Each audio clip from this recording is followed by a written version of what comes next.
के नियम पता ही नहीं चलते। देने वाला बिना नहाए आ जाए तो अंतराय कर लो, और आप बिना नहाए खा जाए तो इसका कोई चिंता नहीं। देने वाला बिना नहाए आ जाए, थोड़ा सा शुद्ध कपड़े पहनने, नहाए नहीं, हाथ नहीं धोए, और आपने 50 साल से नहीं नहा रहा हो, खाए जा रहे हो, तो ज्यादा शुद्धि देने वाले को होना चाहिए, खाने वाले को? कायदा से खाने वाले को होना चाहिए। हम इसलिए नहीं नहाते क्योंकि हम गंदे होते ही नहीं, तो क्यों नहाएं? जैसे धुला हुआ कपड़ा यदि नहीं पहना है तो उसे पुनः धोने की जरूरत तुम लोग तो दिन भर गंदे होते हो, रात भर गंदे होते हो। आरंभ परिग्रह सब, आरंभ और परिग्रह जहां जहां है वहां वहां गंदगी होगी, और जहां जहां गंदे होगे वहां वहां स्नान करना ही पड़ेगा। स्नान करना धर्म नहीं है। स्नान करना हमारी एक भूल की दूसरी भूल है। लोगों ने कहा महाराज अभिषेक भी भूल है। मैंने कहा बिल्कुल भूल है। एक कंजाई थे, बोले महाराज जी सही बताओ अभिषेक धर्म है क्या? मैंने कहा नहीं है। दान धर्म है क्या? मैंने कहा नहीं है। ये पूजा पाठ धर्म है क्या? नहीं है। ये आहार दान देना आदि धर्म है कि नहीं? मैंने कहा नहीं है। मंदिर बनाना धर्म है कि नहीं? मैंने कहा नहीं है। क्योंकि यदि मैं हाँ कहता हूँ तो मैं समझ गया था, एक पर आप क्यों नहीं करते? उनकी टोन समझ गया था मैं कि महाराज हम आपका यदि अनुकरण करें तो, यदि आप जो करते हो मैं आपको ज्ञानी मानता हूं, धर्मात्मा मानता हूं, मान लो गुरु मानता हूं, आप जो करोगे वह करूंगा मैं समझ गया बात। महाराज बस यही तो हम कहते कि देखो दान होता धर्म तो महाराज नहीं देते, अभिषेक धर्म होता तो महाराज नहीं करते,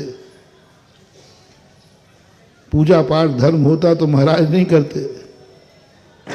तो मैं समझ गया क्या कहना था। मैंने कहा बिल्कुल बिल्कुल सही बात है महाराज जी, हम इसलिए मना करते हैं। अब आप सोनगढ़ वालों को बुरा कहते हो, ये धर्म है ही नहीं, आपने खुद कहा। मैंने कहा अब सुनो, ये धर्म तो नहीं है, लेकिन अधर्म को शुद्ध करने के लिए ये पानी के समान है। अधर्म छोड़ दो फिर तुम्हारे लिए धर्म नहीं है। अधर्म कर रहे हो तो फिर महाधर्म यही है। जब ये धर्म नहीं है तो फिर कमाना भी धर्म नहीं है, दान धर्म नहीं है तो कमाना भी धर्म नहीं है। कमाना रूपी अधर्म करोगे तो दान फिर धर्म बन करके आ जाता है। कमाने वालों के लिए दान धर्म है, नहीं कमाने के लिए दान की कोई जरूरत नहीं है। स्नान करोगे तो अभिषेक जरूरी है। मैंने एक दिन कहा था अभिषेक विधि सिखाता हूं। मैंने कहा देखो सबसे बढ़िया 2 मार्ग हैं।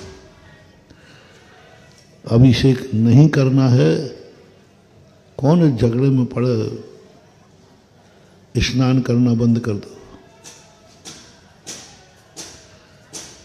और स्नान करना बंद कर दो। जो आज अभिषेक नहीं करेगा यहां आकर के भी, और मैं उसका कल्याण करूंगा, मैं उसको अपने साथ सदगति ले चलूंगा। तुम्हें गाड़ी नहीं हो तो मैं अपनी गाड़ी में बैठा लूंगा। बस शर्त एक है, आज के बाद तुम स्नान नहीं करोगे। स्नान नहीं करोगे आप। या तो अभिषेक करने का नियम लो या स्नान का त्याग करो, 2 में से एक चॉइस करना है आप। अभिषेक करना चालू करो या स्नान करना बंद करो। मेरी पसंद पूछो तो मुझे तो स्नान करना बंद करना पसंद आया, अभिषेक करना मुझे पसंद ही नहीं है। अपन ने तो टिक लगा दिया, मैं स्नान नहीं करूंगा। आप लगाओ टिको। मैंने तो लगा दिया, मैं स्नान नहीं करूंगा, मुझे अभिषेक पसंद नहीं, मैं अभिषेक के झगड़े टंटे में नहीं पड़ना चाहता। तो फिर स्नान करना बंद जी। अब आपको पेपर दे रहा हूँ, दोनों में से एक में टिक लगाओ। तहसीलदार साहब, दो में से एक, या तो अभिषेक चालू या स्नान बंद।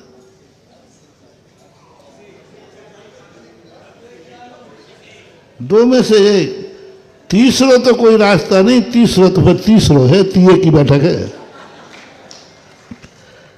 दो में से कोई एक, स्नान बंद या अभिषेक चालू। कोई कह सकता है महाराज ठीक है मैं स्नान बंद कर दूंगा, पर सुनो, जो स्नान नहीं करता है फिर उसे केसलॉन्च करना पड़ता है। फिर पूरी विधि तो सुनो। अरे जो तुम नियम लोगे उसकी विधि बताऊंगा कि नहीं।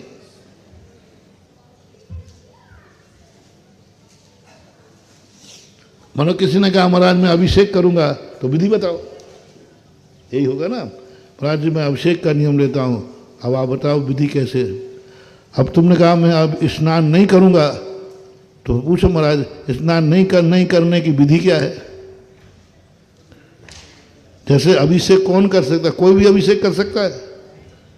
महिलाओं को रोकते हो ना, अशुद्ध कपड़े हैं तो कोई भी अभिषेक नहीं कर सकता। फिर अभिषेक कौन कर सकता है? अभिषेक की विधि क्या है? इसी प्रकार तुमने नियम लिया कि मैं अभिषेक नहीं, स्नान नहीं करूंगा, तो फिर पूछना पड़ेगा महाराज कौन स्नान नहीं करेगा? अभिषेक स्नान नहीं करने की विधि क्या है? पहली विधि घर-बार का त्याग, घर-बार का त्याग, घरवाली का त्याग, धन दौलत का त्याग, पूरे परिवार का त्याग। अब घर में नहीं रह सकते। जो स्नान नहीं करेगा उसकी, कौन स्नान नहीं करेगा? जिसने घर गृहस्थी का त्याग। फिर इतने से चल जाएगा? नहीं, केस लॉन्च करो तब स्नान त्याग है तुम्हारा। इतने से चल जाएगा? नहीं, फिर कपड़े उतारो, दिगंबर दीक्षा लो।